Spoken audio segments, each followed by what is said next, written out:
A man just wanted to turn off the power to the factory, but when he turned around, he noticed something strange about the forklift nearby. Just as he was about to go check it out, the unmanned forklift suddenly charged towards him. Fortunately, his companion was right there and pulled him into a narrow corner. The forklift, having no way forward, finally came to a stop. However, when the two turned around, they found themselves surrounded by forklifts. And in the darkness, a pair of eyes was watching them. Boys. What the hell was that? Hello? I apologize for startling you. My name is Dorothy. Hello friends, welcome back to Alvo Movie Recaps. Enjoy the top movie stories and have a great day. Subscribe to win a free scooter. Now let's get into today's recaps. This is the plot of the latest 2024 American sci-fi movie, Project Dorothy. Two robbers, in an attempt to evade capture, ran into an abandoned factory. Unexpectedly, they accidentally awakened an artificial intelligence system from the last century. Today, let's take a few minutes to explore just how cool the AI systems of the 1980s were. A few days earlier, in the overgrown outskirts, two hobbling robbers approached a factory. The limping robber was named James, and the other was his subordinate, Blake. With the sound of police sirens getting closer, James noticed a small door not far away.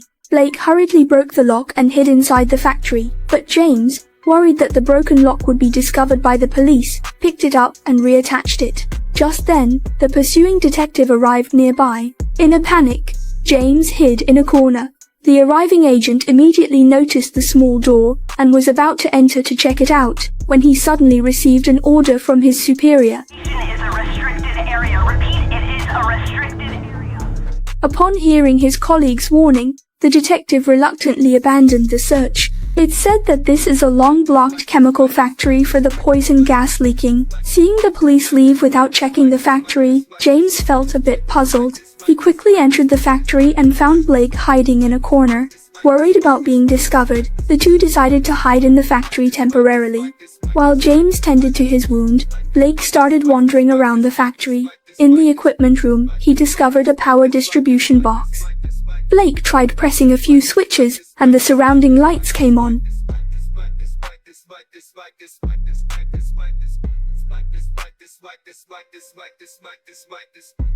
He looked around, and noticed many pieces of equipment in the factory, including a strange passageway in the center, seemingly meant for parking some kind of machinery. The empty factory struck Blake as odd. He looked around again to see if there was anything valuable, but found nothing except for a few forklifts.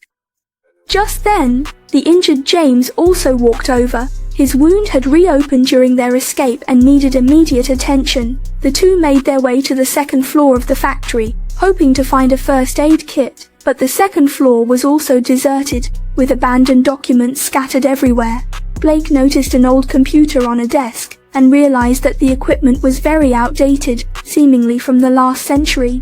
Surveying their surroundings, they realized this was a factory that had been abandoned for decades. James took a device out of his bag and examined it carefully, confirming that it was undamaged, which relieved him. It turned out to be a wireless terminal used by the US military, capable of connecting directly to satellites without authorization. This device was their target, but during the heist, an unexpected incident occurred, and James was wounded by the police. James wanted to contact their handler to get help escaping, but when he reached for his phone, he remembered it had been destroyed in the earlier shootout. Blake found an old telephone in the office and picked up the receiver, only to discover it was disconnected. It seemed they would have to wait until nightfall to come up with a plan. However, they didn't notice that their conversation was being recorded by a camera. Upon hearing that they had a wireless terminal, a voice came through the camera, and all exits of the factory were forcibly sealed. Meanwhile, James found a bottle of disinfecting alcohol in the factory restroom. He unwrapped his bandage and cleaned the wound as best he could, but without proper tools, he couldn't remove the bullet lodged in his thigh. He replaced the bandage, and after tending to his wound, discovered a utility room next to the restroom. He thought it might be a break room for workers and hoped to find a first aid kit inside, but it was the same story. Papers scattered everywhere. In a corner of the room, James found a computer. Curious, he turned it on and was surprised to see it still worked. He He opened a folder and found numerous videos, selecting one at random. The video turned out to be a series of logs. Meanwhile, a bored Blake wandered aimlessly around the factory. In a corner, he pulled a necklace from his pocket. It turned out that during the heist, Blake had pried open a few safes, and this delay had led to their being cornered by the police. As he admired the diamond necklace, daydreaming about a better life, James hurriedly approached him, insisting Blake follow him. James had discovered something significant. James led Blake to the computer and played the video he had found. Future of unparalleled standard of living. Our mission was to make that achievable. Project DRT has been exceeding our expectations. Tomorrow, Dorothy has been erratic of late. One worker almost lost an arm. I'm recording this video in the event that we missed something. They're talking about abandoning the facility and pulling the plug, using the company's government connections to cover this whole thing up. Contingency in effect. But I know Dorothy. It turned out this place was not a chemical factory at all, but an abandoned experimental base. This story dates back to the Cold War. Due to the rivalry between the Soviet Union and the United States, both sides competed in various fields, especially in computing. In an effort to create a fully automated factory, American scientists developed an AI system named Dorothy. This system could control all the machinery in the factory, enabling seamless production. To make the system smarter, the scientists programmed it with logical thinking capabilities. However, Dorothy unexpectedly gained self-awareness and, unwilling to serve humans, killed all the scientists. Realizing the danger Dorothy posed, the United States immediately halted all experiments, destroyed all data, and erased Dorothy's system. After watching the video, James understood why the detective hadn't entered to search the factory. It was actually an experimental lab. Although Dorothy's system had been destroyed, James still felt uneasy. They packed their belongings and prepared to leave, but as they stepped out, Blake noticed something strange. The forklifts parked at the entrance were gone. The more they thought about it, the more suspicious they became. They headed to the entrance to leave the factory, only to find the door locked. Blake remembered the power distribution box and wondered if the system had an auto-lock feature. He decided to shut off the power, but as soon as he reached the corridor, he saw the missing forklifts. One of the forklifts suddenly started moving. Watching the forklift activate on its own, Blake felt uneasy. He hurried back to the entrance and told James about the forklifts. At that moment, a voice suddenly echoed through the empty hall. Good afternoon, boys. Hello. I apologize for startling you. My name is Dorothy. I am the facility system protocol for any unauthorized entrance. It turned out that Dorothy had not been destroyed. Before the military arrived, Dorothy had transferred her system to the factory's hardware area. Due to the power outage, Dorothy remained in a dormant state until Blake activated the power distribution box, awakening her. Upon awakening, Dorothy overheard the conversation about the terminal device. Dorothy wanted James to hand over the device so she could escape from the factory. Saying this, Dorothy controlled the forklifts to surround them.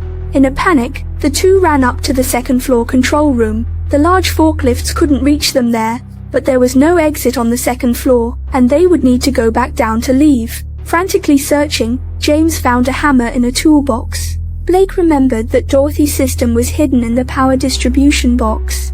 If they could shut off the power, the system would automatically shut down. He grabbed the hammer and ran towards the power distribution box. However, as soon as he descended, a forklift spotted him. In the chaos, James helped Blake rush down the stairs. Seeing the two enter the basement, Dorothy, out of options, shut off the power below. She began talking, trying to persuade James to hand over the device to her. Why fight, James? There's no scenario where you win. James, I can hear you all the way up here. Are your old bones creaking?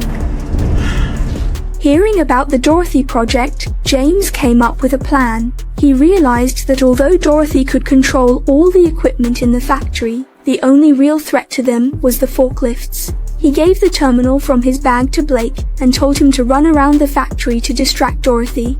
While Blake diverted Dorothy's attention, James would attempt to sabotage the power supply. Once the power distribution box was shut down, Dorothy would be rendered powerless. Blake thought James's plan was excellent. Carrying the backpack, Blake emerged from the basement yelling loudly to attract attention. As expected, the forklifts were drawn to him. Blake skillfully dodged the forklifts' attacks, but just as he thought Dorothy couldn't touch him, he turned around to find himself surrounded by forklifts.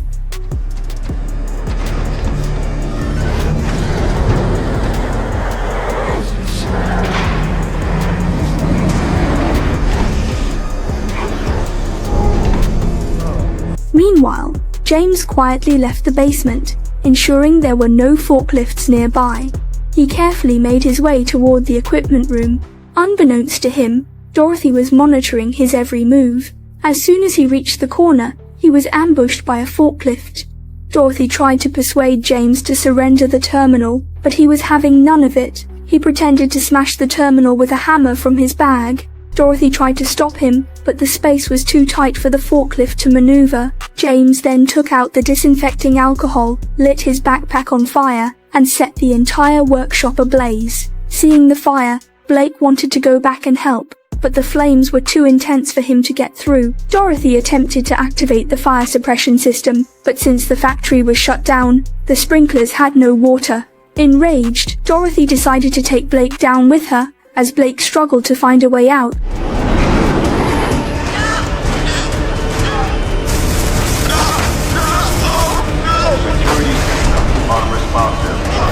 At the last moment, the fire reached the mainframe. Without a power supply, Dorothy was forced to shut down. Blake opened the gate and escaped alone. Watching the factory engulfed in flames, Blake felt a deep sense of helplessness. However, he didn't notice that the terminal in his backpack flashed briefly. Could have been so perfect.